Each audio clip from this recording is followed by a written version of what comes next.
ठाणे महापालिकेच्या मालमत्ता करवाढीवरून भाजप आक्रमक झालंय.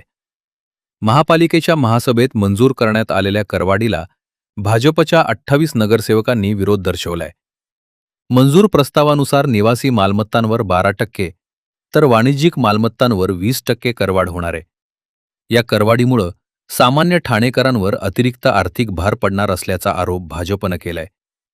भाजपनं करवाढ रद्द करण्याची मागणी करत आधी महापालिकेकडे प्रलंबित असलेली सुमारे 1200 ते 1500 कोटी रुपयांची थकबाकी वसूल करावी अशी मागणी केली आहे.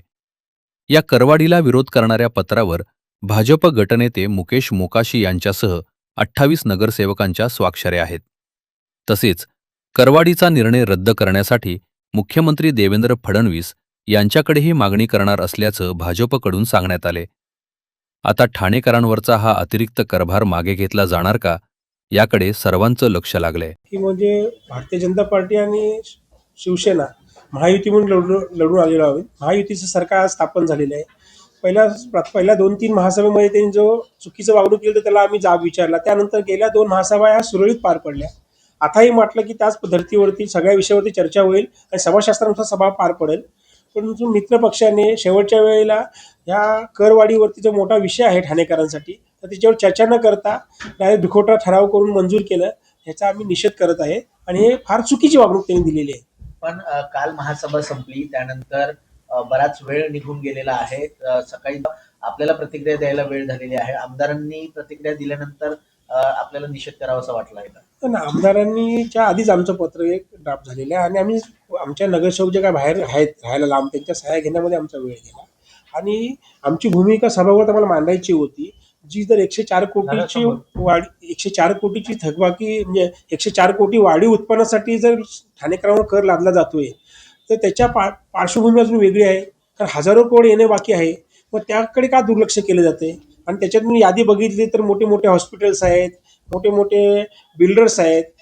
मग ह्यांना का अंधन दिलं जातं? एखाद्या गोरगरिबाचं जर टॅक्स नसेल दिलं त्यांनी वेळेत, तर आपण पाणी कट करतो किंवा त्याचं प्रॉपर्टी सील करायला जातो. मग गोरगरिबांना न्याय वेगळा आणि बिल्डर धारच्या लोकांना न्याय वेगळा का? हे आम्हाला चर्चेमध्ये मांडायचं होतं आमच्या सर्व नगरसेवकांना आणि ती चर्चा घडवून आणायची होती. आणि जेव्हा सर्वपक्षीय गट मिटिंगमध्ये ठरले प्रत्येक विषयाची चर्चा करून मंजूर करू, मग इथे मित्रपक्षाने बगल का दिली? म्हणजे मित्रपक्षाने कुठेतरी आम्हाला अंधारात ठेवला आणि हा फायदा घेतला आमचा, आणि त्याचा आम्ही हा निषेध करतोय. मागच्या महासभामध्ये केलं तेव्हा त्याला आम्ही प्रत्युत्तर केलं, आम्ही दाखवलं. आजही तुमच्या माध्यमातून पण आम्ही विषय मांडले.